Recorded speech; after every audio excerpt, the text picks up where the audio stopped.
Hi, and welcome to the Atelier. This is a safe place for you to learn and grow your practice as an artist. And I want to teach you the 3 simple phrases that we use to overcome the critical inner voice. Oftentimes that critical inner voice is so cruel that we stop doing what we love to do as kids, such as playing an instrument or drawing and painting. And there's a little hole in our lives as a result. And that hole can follow us around, sapping our life of meaning. And we fill our lives with things like work and responsibilities, and yet there's something in the back of our minds that feels like if we could just do this one little thing once in a while, it would bring more meaning and happiness to our lives. We tell ourselves that we're too tired, we're too busy, that there's laundry that needs to be done. And sometimes that voice is actually really cruel and says terrible things to us. Like say you pick up a pencil and you start drawing and all of a sudden you hear this voice saying, "You're not good at this, you're not talented, why even bother?" That is not your own mind talking to you. That is something, for lack of a better name, let's call it monkey mind. And monkey mind is not your friend. Actually, monkey mind is the voice of other people you heard throughout your childhood, criticizing you and making it so that you didn't want to continue doing something that brought you joy. Usually, those phrases that you hear are actually the voices of other people, be they teachers, other kids, or even parents who meant well, but were criticizing you in a way that was hurtful and caused you to not feel confident in what you were doing.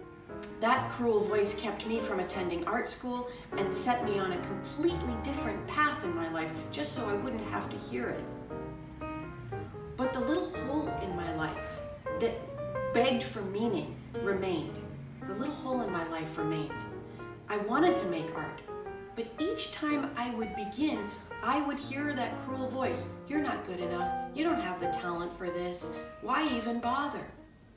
It was enough to make me stop, and I did for decades. Everything began to change for me when someone told me that the cruel voices you hear are not your own brain talking to you. But since these voices don't serve you, we learn to manage them, and that's what I did.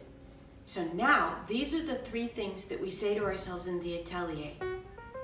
We say, number 1, when we hear some mean thing, we say, "Thanks for sharing, monkey mind," and we keep going.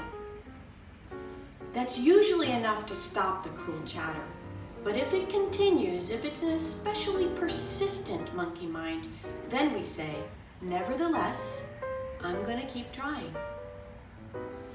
At the end of the day, all that matters in your artistic practice is if you can look at your work for the day and say, "Did I learn something?"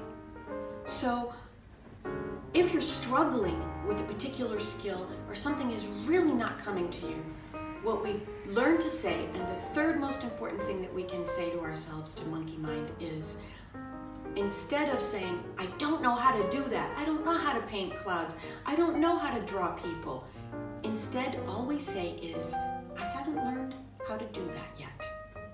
If we can incorporate these 3 simple phrases, "Thanks for sharing, monkey mind," "Nevertheless, I will keep trying," and "I haven't learned how to do that yet," we will have such a great head start on addressing the critical inner voice. You will enjoy the process much more and progress so much faster.